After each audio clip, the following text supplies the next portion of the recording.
proper diet and exercise. Unilab yan. Multivitamins is the generic name of Enerva. If symptoms persist, consult your doctor.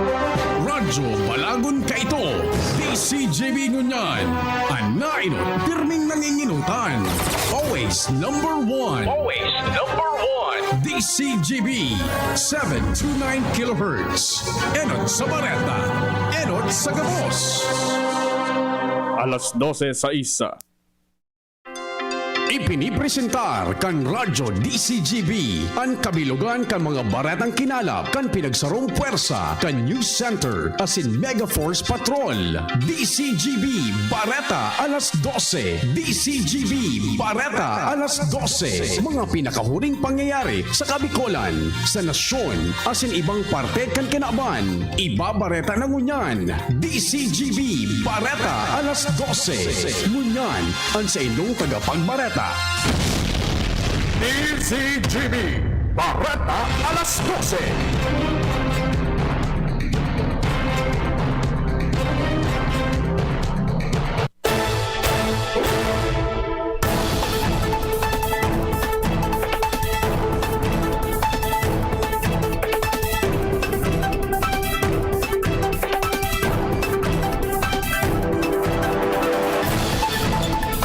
Diyos marahay na pagkaudto sa Gabos mga tugang ininang kabilugan kan mga baretang ngunyan na pagkaaga tigdi sa radyo DZGB. Ako po ang sino maging tagapagbaretang ngunyan na pagkaudto. Ako po si Renz Luna. Sa pamayok ang mga darakulang bareta sa lado lokal, mga kababaehan sa Legazpi City planong tawanan ng livelihood assistance. Puntirya kan Legazpi City na makamtanan herd immunity sa Desyembre 2021. Sa lado nasyonal, 54 bilyon pesos ang inutang kan gobyerno para ibakal nin bakuna. Sufficienteng supply ng kuryente sa 2022 elections inasigurar kan Department of Energy. Bareta sa ibang nasyon, duwang vlogger sinugo na magbayad nin danyo sa Singaporean Prime Minister. Sa lado ni Sports and Lex Road Warriors, kampante maskiday sa inda si Kiefer Ravena. Ngunyan sa mga bareta sa lado lokal. Ang baretang ini hatod sa Indukan. Paracetamol Biogesic. Sa sakit ng ulo at lagnat, piliin ang singgaling ng malakas na gamot at maingat magpagaling. Alagang Biogesic. Ingat! Dahilantan narereparo na nagkakaigwaning kadepisilan ngunyan na panahon ng pandemya kausa kan COVID-19 ang mga kababaehan sa barangay. Plano kan gobyerno lokal kan Legazpi City na matawanan ng mga ini ni livelihood project. Kaning magkaigwaning hanap buhay siring man, madugangan lamang sa inang income para makasustenir sa pangaipo araw-aldaw. Sinabi ng Alcalde Novel Rosal na dapat mag-organisar ng grupo ang mga babae sa barangay kaning magkaigwaning personalidad para makahagi din ayuda o pondo na magagamit sa mga programang pangkabuhayan.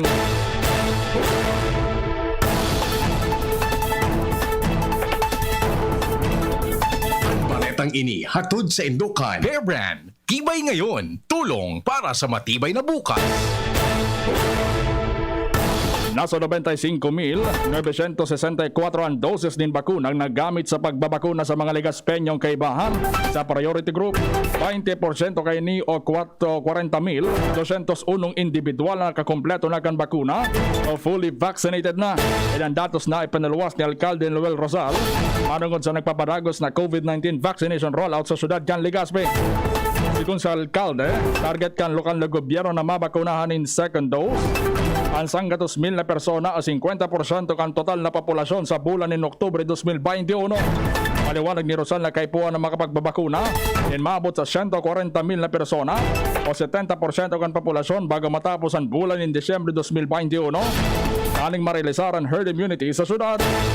Idinugang pa kan Alcalde na sabing mga numero nagpapahilig na magayon na sin positibo ang kasimbagan kan mga Legazpeño sa pangaporan kan Department of Health na magpabakuna bilang proteksyon sa nakakagadan na helang. Ang baretang ini hatod sa Indukan. Sprite, the #1 lemon lime refreshment gawa para sa init. Maski nga ni tika po alagad padagos sa nagkakaigwaning lakdang, si Polang giligan ng mga barangay President Kagawad Adrian Salceda na makataon ning tabang sa mga residentes kan barangay sa Polangi Albay. Katabang kan sa iyang tiyo na si Albay 2nd District Representative Joey Salceda, ipapasunod ang mga programa kay ni siring sa pagtaunin ayuda sa pag-aadal kan mga estudyantes. Empleyo sa paagi kan tupad program kan Department of Labor and Employment, wheelchair na donasyon kan Pitmaster Foundation, road regrabeling, farm to market road, asing kadakol pang iba. Takunyan kadakol na nagpagbabago sa mga barangay mantang ang mga residentes ang nakikinabang kay ni. Baretang ini hatod sa Indukan. Sangobion Multivitamins Plus Minerals is the generic name of Sangobion Iron Plus. If symptoms persist, consult your doctor. Negatibo na sa Delta variant kan COVID-19 ang tulong residentes kan barangay Barrio Kamalig Albay. Yan maugmang pinag-anunsyo ng Alkalde Kaloy Baldo kada sabing munisipyo kung sa ingkan uminaging aldaw nagpositibo sinda sa mas nakakaulakit na helang basado naman sa ipinaluwas na impormasyon kan Department of Health Bicol. Kung may giramdoman Agosto 30, 2021 ang magpaluwas din datos ang Department of Health manungod sa mga munisipyo kan rehiyon. Naiguan na ning positibo sa Delta variant asin saro sa mga pinangaranan ang banwaan kan Kamalig. Ipinaliwanag ni Baldo na ang mga nagpositibo nagkatrabaho sa sarong international organization asin posibleng duman nakuha ang helang bulan pa kan Hulyo kan magpositibo sa COVID-19 ang tulong persona fully recovered na asin Agosto nagluwas ang resulta kan sa idang samples asin napag-araman ang tuminamang virus iyan Delta variant. Kataod kay ni sa girari na nagpagirumdom si alkalde sa mga Kamaligenyos na magsunod sa pinapautob na minimum health protocols taning makortar naman ang paglakop asin pagdakol kang nakakagadan na helang. Baretang ini hatod sa Indukan. Downy, magbagong buhay na. I-Downy kontra kulob ang buong labada. Kaya po na sumitir kan mga biyaherong malawag sa probinsya kan Masbate ang kabos sa pinagahagad na dokumentos sa Safe, Swift and Smart Passage o SPAS Travel Management System. Alaton na maaprobaran ni asin matawanan ng coordination letter na nakapalaman sa pinaluwas na Executive Order No. 28 ni Masbate Governor Antonio Co. Kung sa inobheto kay ining malimitaran ang mga persona makalawag sa probinsya na posibleng positibo sa Delta variant kan COVID-19. Segun sa Masbate Provincial Emerging and Re-Emerging Infectious Disease Interagency Task Force, ang bilog na probinsya nakabugtak sa Alert Level 4 status na ang gustong sabihon. Halangkawan kaso ang COVID-19 siring man ang healthcare capability and full capacity naman. Basado sa Executive Order No. 28, ang mga persona nakakumpleto na kan bakuna 15 dias ang nakakaagi ang tutugutan na makalaog sa probinsya. Mientras ang mga bakunadong authorized persons outside residence o APOR ang kay po ng negatibong resulta ng reverse transcription polymerized chain reaction o RT-PCR test asin sindang ipapairarom sa health screening asin rapid antigen test bilang pagsiguro na sindang negatibo sa COVID-19. Kasabay kay ini makampang man sa magkakanigong penalidad ang mga personang mapapatunayan na nagbayular sa nasabing kasuguan. Baretang ini hatod sa Indukan. Multivitamins Enervon C Bit Bottle. More immunity. Ngayon mas handy. Nagpapadagos ang unyan ng pagbabakuna para sa ikadawang dose sa Naga City. Kasi sindaan maako kan mga mapabakuna ni second dose maski bako sa syudad na bakunahan kay Puan sa nang darahon. Ang sa indang vaccination card na pinag-anunsyo ng Alcalde Nelson Legacion kung saan ang ikadawang dose kan Sinovac vaccine. Ikibo sa Septyembre 2, 3, 6, 7, 9, Gs 13, asin 14, 2021. Ang pagbakuna kan second dose kan Pfizer vaccine nagpuon kasuhapon Septyembre 2. Magpapadago sa petsa 13 asin 14. Mientras ng AstraZeneca vaccine sa petsa 14 asin sa ngunya ng pinagagamit sa pagbakuna yon Moderna vaccine. Kung kay legasyon, ang mga mapabakunang dahil nakaabot sa indang schedule pwedeng magbisita sa Naga Mega Vaccination Facility sa JMR Coliseum sa mga nasabing petsa. Katakot kayo ni pinagpagiromdom ni legasyon na maigot na magsunod sa minimum health protocol, partikular na ang social distancing.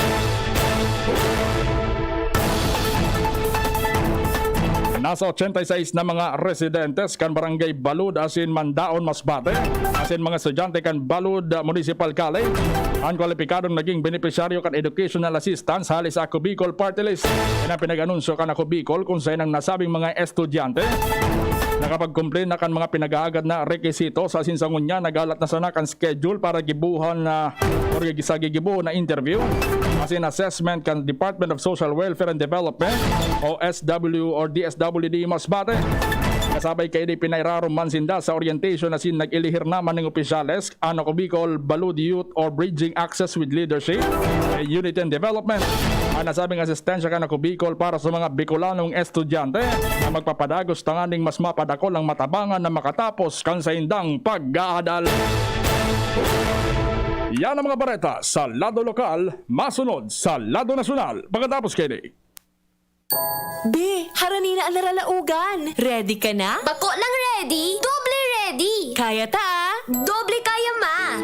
Kulitaan bagong Bear Brand, may doble tibay. Sigurado na may tibay resistensya. Ngunyan, igwang tibay kan hawak. Tanganing tabangan siyang kayanon kabos. Dapat matibay ka tabi, ha? Doble tibay ma! Bagong Bear Brand, tibay ngunyan. Tabang tanganing matibay ang futuro.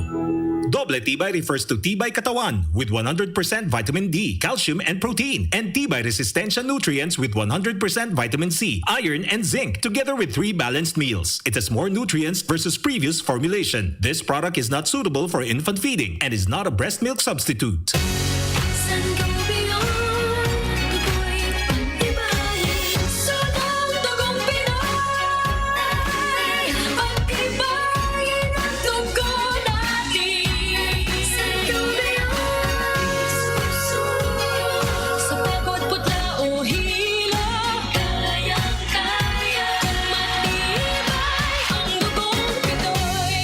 And go beyond Iron Plus every day with proper diet and exercise. Multivitamins plus minerals is the generic name of Sangobion Iron Plus. If symptoms persist, consult your doctor.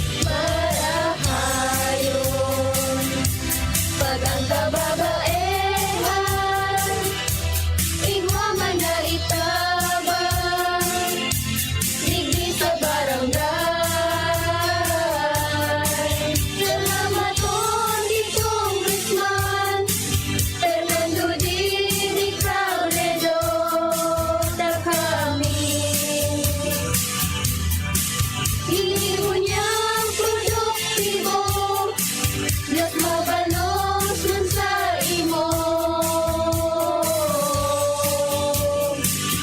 Kami ang mga kababaehang ibig sa barangay San Jose, Dinubatan, Albay. Iyo ini ang Taranuman Project ni Congressman Fernando Didi Cabredo.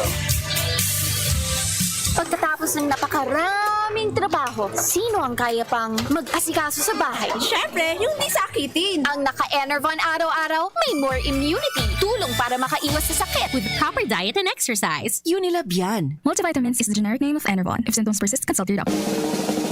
May iba't ibang karamdaman ka ba gaya ng high blood pressure, diabetes, sakit sa puso, sa kidney, sa atay, may myoma, na stroke, may gallstones, cancer at marami pang iba? Ang Amazing 4 ng Miracle Health Corporation ang subukan mo. Makakatulong dahil mula ito sa epektibong Amazing Trio at mas lalo pang pinalakas dahil sa Mega 1 na mayroong 21 sangkap. Subok ng nagpapalakas ng immune system at marami na ang mga natulungan na mayroong iba't ibang karamdaman. Huwag nang patagalin pa. At magpakonsulta. Maaaring pumunta kay Doc Joey Bitito sa Barangay 18, Cabangan West, Legazpi City, kaharap lang ng Bangko Sentral ng Pilipinas. O tumawag sa 0998-975-8121 or 0917-853-8933 para sa free consultation sa natural medicine. Mapapanood din ang serbisyong natural, kalusugan at bayanihan sa YouTube channel at sa Facebook page na Doc Joey Bitito. Ang new normal kasama ang Gen Z. Face mask? Check. Face shield? Check. Alcohol? Check. Sapat na ba para sa depensa at proteksyon? Dapat may Gen Z din araw-araw. Ang Gen Z Vitamin C ay nakakatulong magpalakas ng immune system. Kasama ang proper diet at exercise, may laban sa impeksyon, may distancing sa sakit, proteksyon at depensa sa labas at loob. Ito ang new normal natin. Gen Z Vitamin C. May laban tayo! Ascorbic acid is the generic name of Gen Z. If symptoms persist, persist, consult your doctor. The Albay Power and Energy Corporation, or APEC, respectfully reminds all consumers on settlement of outstanding balance promptly to avoid the inconvenience of disconnection. All outstanding balance since December 2020 and prior months has to be settled in full at any APEC business offices, Bayad centers, and ZenPay merchants. We are not anymore accepting payments in staggered basis. Our payment channels will no longer receive partial payments for those paying through online payment through GCash, Bank of Commerce, Bayad centers. Please ensure to safe keep the proof of payments. All consumers who are capable of paying their bills are encouraged to settle within the grace period indicated in your bills to avoid surcharges. Thank you, and please be guided accordingly. The APEC Management. Bigla akong kinagat ng alaga kong aso. Hindi ko alam bakit bigla na lang naging agresibo. Pinabakunahan mo ba ang alaga mong aso laban sa rabies? Hindi, wala naman yatang rabies to. Ligaw man o inaalagaan, pwedeng magka-rabies. Kung nakagat o nakalmot ka ng aso o pusa, magpaturok ka na agad ng bakuna laban sa rabies sa pinakamalapit na Animal Bite Treatment Center. Base sa datos ng DOH, ang rabies ay sanhi ng pagkamatay ng 200 hanggang 300 Pilipino bawat taon. Magpabakuna, huwag maging biktima. Munding paalala mula sa inyong DOH Bicol CHD. Matapang ako, matapang tayo, kayang hindi aatras sa pagharap ng bukas. Ginebra ako, Ginebra tayo, may bagong tapang sa One Ginebra Nation. Drink responsibly. Kasama mo ang bagong tapang sa One Ginebra Nation ng Ginebra San Miguel. Drink responsibly. Unang tingin pa lang na in love na ako. Kakakilig talaga ang presyo. Starts at 35 pesos lang. Magdo everyday mix savers. Starts at 35 pesos. May in love ka talaga sa sarap at presyo ng McDo Everyday McSavers. Linamnam ng cheesy egg disal, crunchy, meaty McCrispy chicken sandwich, o savory sarap ng Burger McDo. Starts at 35 pesos lang. Price varies. Order na ng Everyday McSavers sa McDonald's drive-thru, take-out, or McDelivery. Harapin ang hamon, mga true hero. Sa neuropathy di magpapapigil. Pag namamanhid, nangangalay, o may tusok-tusok na ramdam, mag-neurobion na. Neurobion, Neurobion.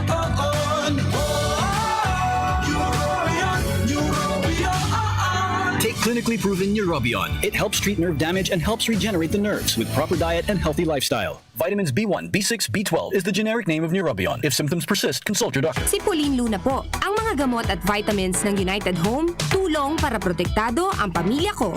Bahay ko to, protektado ko. Bahay ko to, protektado ng United Home.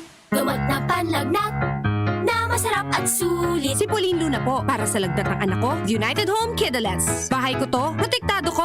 United Home. Si Pauline Luna po. Para etsapuera ang virus, mag-United Home CTAP at CTAP Premium. For as low as 2 pesos 30 centavos SRP. Bahay ko to, protektado ko. United Home. Unilab yan. Paracetamol is the generic name of United Home Kidulets. Ascorbic acid and sodium ascorbate are the generic names of United Home CTAB and CTAB Premium. If symptoms persist, consult your doctor. Kayo po ba ay may katanungan ukol sa PhilHealth? Makinig sa Usapang PhilHealth. Kasama ang PhilHealth Regional Office No. 5. Mapapakinggan tuwing Huwebes, alas 10 hanggang alas 10:30 ng umaga sa DZGB. Usapang PhilHealth.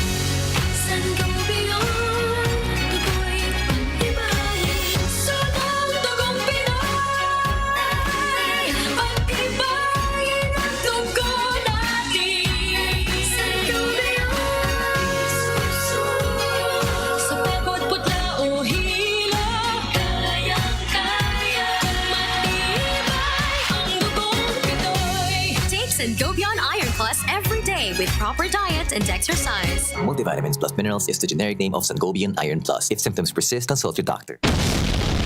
DZGB Bareta alas 12. Panagos kita sa mga bareta ngunyan sa mga bareta sa lado nasyonal. Uminabot na sa 54 bilyon ang pondong inutang kan gobyerno para makabakal nin bakuna kontra sa COVID-19. Según kay Department of Health o DOH Secretary Francisco Duque III, Base sa datos sa Agosto 15 ngunya na taon, sa nasabing kantidad 60 bilyon pesos ang nagpuon sa inutang kan gobyerno, asin 2.5 bilyon pesos ang gastos kan nasyon. Ang gagamito na pono kan gobyerno para maabot ang sobra sa 70 or 70 milyon na Pilipino na kaipuan mabakunahan para maabot ang herd immunity. Sa kabilugan na sa 34.9 milyon doses na ang binakala sinagabot na mga bakuna sa nasyon, kung sa hindi 6.9 milyon doses ang mga donasyon. Nagalat pa man girarin kasimbagan ng Department of Health o DOH o Department of Justice o DOJ ay kanaraman sa itataon na Special Risk Allowance o SRA sa mga health workers. Sigun kay Health Secretary Francisco Duque III, kaya po na linawon kung gurano asin si isa ang dapat na mga health workers ang makaresibin ng SRA. Kapwera sa DOJ, kauron naman ni Duque ang maging ang Commission on Audit o COA ay kinaraman sa itataon na tabang pinansyal. Inida sa nainot ng kinwestiyon kan COA ang pagtataon ng allowance sa healthcare workers. May giramdoman na si Raram kan lay solamenteng ang mga healthcare workers na nag-aataman kan mga pasyenteng may COVID-19 ang kwalipikadong matawanan ng SRA. Nagpagiramdom ang liderato kan Bureau of Quarantine o BOQ sa mga dayuhan na mabiyahe ng Pilipinas na magparehistro na sa One Health Pass online portal. Sinisigon kay BOQ Deputy Director Roberto Salvador Jr. ng sistema kan nasyon para mas mapakaskas ang pagproseso sa mga COVID-19 related requirements sa pag-abot din airport sa nasyon. Kaibahan sa pangapod na inian mga OFW, non-OFW, maging lang gabos sa klase din dayuhan. Gustong sabihon tulong aldaw bagong pagbisita sa Pilipinas. Kinakaipuan magrehistro sa nasabing online portal para makakuha ng transaction number. Pantang sarong aldaw bago ang flight pasiring sa Pilipinas. Kaipuan mag-fill up nin e-health declaration form ang biyahero para makakuha ng QR code. Sinabi pa ni Salvador na kung bago pamilya sa paggamit ni o bago pamilyar sa paggamit ng electronic ang biyahero na kanda man na magtabang ang mga airline staff sa mga inay. Kinumpirma ng Department of Social Welfare and Development o DSWD Secretary Rolando Bautista, nagigibuo na kada quarter ang pagtataon ng 500 pesos na social pension para sa mga indigent o nagtitios na senior citizen sa nasyon. Sinabi ni Bautista sa naging kahapotan ni Deputy Speaker Rufus Rodriguez, may kinaraman sa social pension kan mga senior citizen. Enot ng pighirit ni Rodriguez na tibaad pwedeng kada bulan ang distribusyon ng pension sa mga lolo asin lola. Dahil halabang maray pa na halaton kung kada 6 na bulan pa.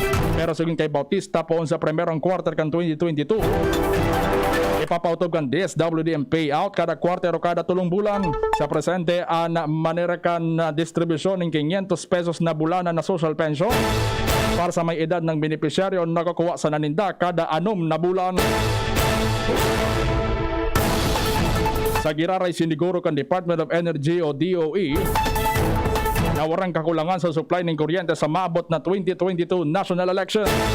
Sa pagdangog sa 2022 budget kan DOE na hapot ni Bayan Muna Representative Carlos Isagani Zarate sa DOE kung anong kasiguraduhan na daing brownout as in daing aberya sa energy supply sa eleksyon kung masunod na taon. Sibag ni Energy Undersecretary Wimpy Fuentebella, base sa 2022 Luzon Power Outlook na igwang sufficient in supply ng kuryente kaya daing yellow alert as in daing pwedeng power interruption na pinaglalaoman na mangyari sa eleksyon. Katunayan po quick 19 sa Code 36 sa 2022 may sufficient na reserba kan kuryente na nasa 1,800 kWh at hindi mababa sa 1,400 kWh. Ang power reserves din nasa itaas kan yellow line kaya dahil magkakaigwa ng yellow alert o kakulangan sa supply ng kuryente as in power outages. Kapwere kayo na may binilog man na task force election. Nabago sa ng papanginotan kan Department of Energy kundi kung pwesto man kan maniba-ibang ahensya kay ba ng Napocor, NEA, PASAL, Transco, NGCP as in mga distribution utilities. Ang task force na kanda 24/7 para tulos na makaresponde kung kakaipuan para masiguro ang toltol na eleksyon sa Mayo 2022. Bareta sa ibang nasyon. Sinugo kang Korte Suprema sa Singapore ang pagbayad din sobra sa $100,000 kanduang vlogger kan kay Singaporean Prime Minister Lee Hsien Loong apuer sa damages. Ini matapos sa magluwas ang sarong artikulo manungod sa harong kan sa hindi puntong ama asin sa City States Modern Day founder Lee Kuan Yew kan Agosto 2019. Kinasuan ni Long ang writer na si Rubashini Sean Boganatan as in editor kainin na si Su Yuan Chen o mas midbid sa apod na Terry Zhu dahil sa nasabing artikulo manungod sa day pagkakasunod kan pamilya Lee o nanggigibong sa nasabing mga propriedades. Desmayado man si Terry Zhu sa naging hatol as in pinag-aadalang kaini ang masunod na gigibuhon na lakdang. Bareta sa lado ni sport. Nagkakaigwanan ng preparasyon ng NLEX Road Warriors sa pagsabak sa 2021 PBA Philippine Cup maski dayon sa indang pambato na si Kiefer Ravena kasangon niya nasa Japan para maproseso ang mga dokumento na kinakaipuan sa Japan bilig bilang import sa lindong kan Asian player Kota Rule. Silabi ni Coach Yeng Giao na si Ray Ravena mabuelta naman sana sa Pilipinas tangan ng tapuson ng kawat kaini sa Road Warriors. Susog sa indang kasunduan, idadagpaman niya na may preparasyon na sinda kung si Sempo ng isalida kay Ravena sa papel kaini sa Road Warriors.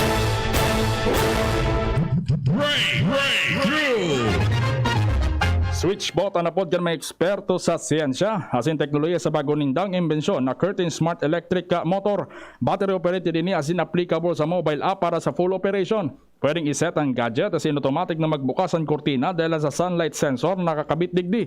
Mantang pag duminikluman asin wala ng saldangang aldaw, automatic na minahiro ini para guyudo ng kurtina asin takupan ang bintana. Istorya na iba.